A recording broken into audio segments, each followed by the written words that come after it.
Hi friends, నేను ఈ video లోపల అయోధ్య లోపల బీజేపీ ఎందుకు ఓడిపోయింది, రామమందిర నిర్మాణం చేసిన తర్వాత కూడా ఫైజాబాద్ కాన్స్టిట్యుయెన్సీ లోపల బీజేపీ ఎందుకు ఓడిపోయింది అనే ఒక కారణాలను విశ్లేషించబోతున్నాను.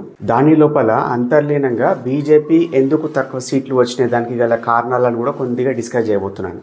నా స్మృతిలోకి వచ్చిన మొట్టమొదటి పాయింట్ ఏంటిదంటే, సోషల్ మీడియాలో కానీ జరిగిన ప్రాపగెండా కానీ లేకుంటే ఒక రకమైన క్యాన్వాసింగ్ కానీ, బీజేపీ అనేది ఒక రకంగా వాషింగ్ మిషన్ అయిపోయింది.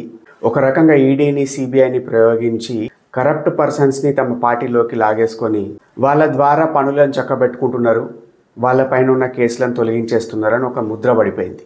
దాని ద్వారా కూడా ఎంతో కొంత ప్రజల లోపల వ్యతిరేకత వచ్చింది. రెండవ పాయింట్ ఏంటిదంటే, ఏదైనా కానీ టెంపుల్ కన్స్ట్రక్షన్ చేసినప్పుడు, కారిడార్ నిర్మాణం చేసినప్పుడు మనం అక్కడ ఆ ప్రాంతం లోపల ఎయిర్పోర్ట్లను డెవలప్ చేస్తాం, రైల్వే స్టేషన్ డెవలప్ చేస్తాం, రకరకాల ఇన్ఫ్రాస్ట్రక్చర్ని డెవలప్ చేస్తాం.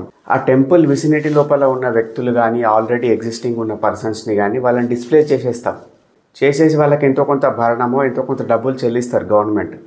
కానీ దానివల్ల ప్రజలు సాటిస్ఫై గారు. సో రకరకాల అభివృద్ధి కార్యక్రమాల కోసం ఎంతో కొంత ల్యాండ్ని తీసుకున్నప్పుడు లేకుంటే వాళ్ళ యొక్క ప్రాపర్టీస్ని తీసుకున్నప్పుడు ప్రజల లోపల వ్యతిరేకత వస్తుంది. ఆ రకమైన వ్యతిరేకత కూడా ఒక రకంగా ఓటు రూపంలో కన్వర్ట్ అయి ఉండవచ్చు. కోవిడ్ వల్ల ఆర్థిక వ్యవస్థ చిన్నాభిన్నం అయిపోయింది.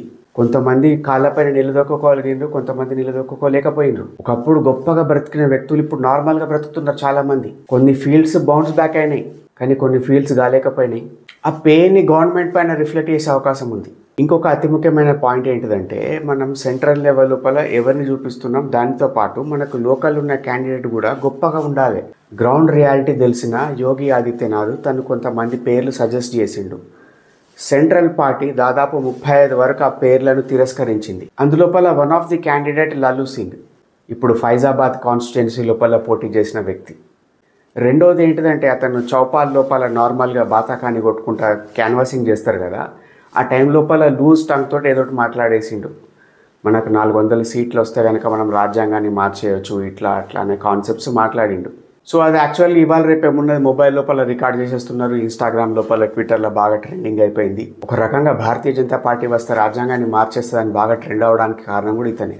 సో ప్రజల లోపల అరే కాన్స్టిట్యూషన్ మార్చేస్తారు కావచ్చు, మన రిజర్వేషన్లు తీసేస్తారు కావచ్చు, రకరకాల అభిప్రాయాలు, భిన్నాభిప్రాయాలు, భయాలు, ఇవి కూడా ఒక రకంగా ఓటింగ్కి కారణమైనవి. ఫైజాబాద్ అనేది జనరల్ సీటు, కానీ ఉత్తరప్రదేశ్ లోపల సమాజ్వాదీ పార్టీ చాలా మంచి పని ఏం చేసిందంటే, అక్కడ పాసీ కమ్యూనిటీకి 170,000 ఓట్స్ ఉన్నాయి. సో ఆ కమ్యూనిటీకి చెందిన ఒక వ్యక్తిని, ఒక పెద్ద వ్యక్తిని, చాలా వయోవృద్ధుడు అతను, రాజకీయాల లోపల దాదాపు ఒక 40 సంవత్సరాలుగా ఉన్నాడు అతను.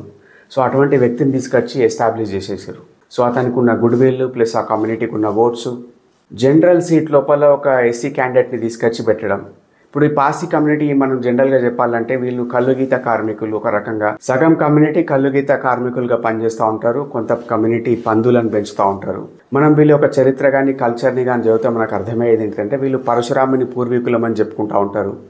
పరశురాముని చెమట నుండి మేము పుట్టినాం అని ప్రగాఢంగా నమ్ముతూ ఉంటారు. పాసి అంటే పసీనా, విష్ణుమూర్తి యొక్క మరొక అవతారం పరశురాముడు, ఆయన చెమట నుండి పుట్టిన కమ్యూనిటీ అని చెప్పుకుంటూ ఉంటారు. సో వాళ్ళు అట్లా దాన్ని రిలీజ్ చేస్తూ ఉంటారు. ఇంకొక సటల్ కారణం ఏంటిదంటే, ఆర్ఎస్ఎస్ కార్యకర్తల నుండి వస్తున్న ఎంతో కొంత నిరసన.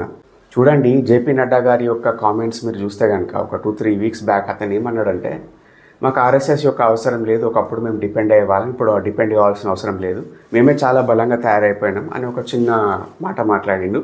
తర్వాత దాన్ని మెల్లగా కవరప్ చేసేసుకున్నారు అనుకోండి. కానీ ఆ మాటలన్నిటిది ఆర్ఎస్ఎస్ యొక్క కార్యకర్తలు లేకుంటే వాలంటీర్లకు బాగా గుచ్చుకున్నాయి. సో ఒక రకంగా వాళ్ళు కూడా కొంత సహాయ నిరాకరణ చేసిండ్రు అని మనం చెప్పుకోవచ్చు. ఇంకొక ముఖ్యమైన పాయింట్ ఏంటిదంటే, అగ్నివీర్ స్కీమ్ని సరిగా ప్రజల లోపలికి తీసుకెళ్ళలేకపోయారు. దీని నుండి వస్తున్న బ్యాక్లాష్ని వాళ్ళు దాన్ని కవరప్ చేసుకోలేకపోయారు. ఉత్తరప్రదేశ్ లాంటి రాష్ట్రం, బీహార్ లాంటి రాష్ట్రాల లోపల గవర్నమెంట్ జాబ్స్ పట్ల చాలా మోజు ఉంటుంది. సో అగ్నివీర్ స్కీమ్ అనేది తీసుకొచ్చినప్పుడు ఒక రకంగా వాళ్ళ ఒక గవర్నమెంట్ జాబ్ ఆస్పిరేషన్స్ పక్కకి వెళ్ళిపోయినాయి. ఆ స్కీమ్ వెనకాల ఉన్న ఉద్దేశం ఏముండొచ్చు, నా ప్రకారంగా నేను ఒకవేళ క్యాన్వాస్ చేస్తే కనుక, నేను కనుక ఇన్పుట్స్ ఇస్తే కనుక నేనేం చెప్తా అంటే, అరే బాబు ఇది ఒక రకంగా ఇజ్రాయెల్ లాంటి టెక్నాలజీ లేకుంటే ఇజ్రాయెల్ లాంటి మెథడాలజీ, మనం బలమైన యువకులను తయారు చేస్తున్నాం. ఒక 4 సంవత్సరాలు అతను మిలిటరీలో పనిచేసి వచ్చిన తర్వాత అతను మన లొకాలిటీ లోపల ఒక గవర్నమెంట్ ఎంప్లాయీగానో, ఒక కిరాణం షాప్ వ్యక్తిగానో, లేకపోతే ఒక సెక్యూరిటీ గార్డ్గానో, ఒక స్కూల్ టీచర్గానో, లేకపోతే ఏదో ఒక వృత్తి చేస్తున్నాడు. అల్లర్లు జరిగినప్పుడు, మత కల్లోలాలు జరిగినప్పుడు, లేకపోతే ఎవరైనా తీవ్రవాదుల దాడి జరిగినప్పుడు సంఘం లోపల అసాంఘిక శక్తులు పెరిగిపోయినప్పుడు, ఏదైనా ఒక దొమ్మి జరుగుతున్నప్పుడు ఇటువంటి వ్యక్తులు ట్రైన్డ్ ప్రొఫెషనల్స్ ఉంటే కనుక, already well established combating skills లోపల నేర్పరగలిగిన వ్యక్తులు ఉంటే కనుక ప్రజలను కాపాడగలుగుతారు, అందుకోసం ఈ స్కీమ్ తీసుకొచ్చిండ్రు అనే ఒక కాన్సెప్ట్ని బాగా ఎస్టాబ్లిష్ చేసే అవకాశం ఉండే. సో ఎప్పుడైనా కానీ ప్రాపగెండాని బీట్ చేయాలంటే ఒక ప్రాపగెండా ఇంకోటి సృష్టించాల్సి ఉంటుంది, లేకపోతే జరుగుతున్న వ్యవహారాలను క్లియర్ కట్గా ప్రజలకు అర్థమయ్యే భాష లోపల వివరించాల్సి ఉంటుంది. అది చేయలేకపోయారు. ఇంకొక కోణం ఏంటిదంటే, పోయినసారి జరిగిన ఎలక్షన్స్ లోపల హిందువులందరూ మూకమ్మడిగా ఓట్లు వేసారు ఒక జట్టుగా. కానీ ఈసారి ఏమైపోయిందంటే క్యాస్ట్గా డివైడ్ అయిపోయారు. ఉత్తరప్రదేశ్ లోపల మీరు న్యూస్ని ఫాలో అయితే ఈ మధ్యన ఏం జరుగుతుంది, ఠాకూర్లకు మరియు బ్రాహ్మణుల మధ్యన గొడవలు అవుతున్నాయి. ఈ లల్లు సింగ్ కూడా ఠాకూర్ కమ్యూనిటీ నుండి వస్తున్నాడు, వీళ్ళ కమ్యూనిటీ వాళ్ళే బీజేపీ పార్టీకి ఎక్కువ ఓట్లు వేయలేదు ఆ ప్రదేశం లోపల అని ఒక టాక్ నడుస్తున్నది న్యూస్ ఛానల్స్ లోపల. వీటన్నిటిపైన ఇంకొక ముఖ్యమైన కారణం ఏంటిదంటే, బీఎస్పీ పార్టీ అనేది రాను రాను కొద్దిగా వీక్ అయిపోవడం. ఉత్తరప్రదేశ్ లోపల దాదాపు నాకు తెలిసి 17 దాకా ఎస్సీ రిజర్వ్డ్ కాన్స్టిట్యుయెన్సీస్ ఉన్నాయి. పోయినసారి ఆవిడ ఒక 2 వరకు గెలుచుకోగలిగినారు, ఈసారి ఆ మాత్రం కూడా గెలుచుకోలేకపోయినారు. సో ఉత్తరప్రదేశ్ లోపల ఏం జరిగిందంటే, కన్సాలిడేషన్ ఆఫ్ ఓట్స్, దళిత్ ఓట్లు కానీ ముస్లిం ఓట్లు కానీ గంపగుత్తగా ఎవరైతే బీజేపీ పార్టీని ఓడించగలుగుతున్నారో వాళ్ళ వైపుకు వెళ్ళిపోయినాయి. సో ఓట్ కన్సాలిడేషన్ కూడా ఒక పార్ట్ ఇందు లోపల. చూడండి, గెలుపోటములు అనేటివి రాజకీయ లోపల ఉన్నప్పుడు చాలా సహజం.